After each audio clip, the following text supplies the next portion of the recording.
Abigail was initially married to a very wealthy but mean and foolish man named Nabal. The name Nabal itself means fool in Hebrew. During a time when David was on the run from King Saul, David and his men had provided protection for Nabal's shepherds and property in the wilderness. When Nabal was holding a large sheep-shearing feast, a time of generosity, David sent messengers to request provisions for his men as a return for their service. Nabal rudely and contemptuously refused, insulting David and his men. Upon hearing of Nabal's dangerous insult and realizing the deadly threat David's anger posed to her entire household, Abigail acted quickly and decisively.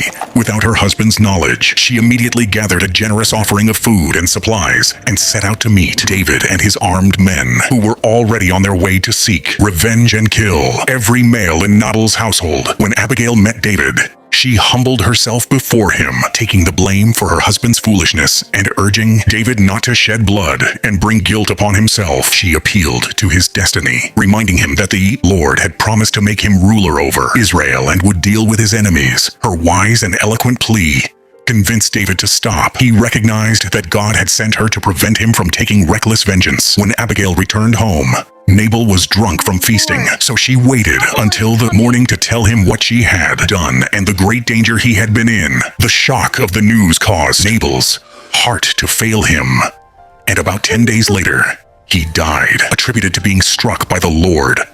Upon hearing of Nabal's death, David sent for Abigail, and she willingly became his wife. Abigail is remembered as a heroic figure who demonstrated great courage, wisdom, and diplomacy, saving her family from destruction and aligning herself with the future king of Israel. She and David later had a son named Chileab or Daniel. Please subscribe for more. God bless you.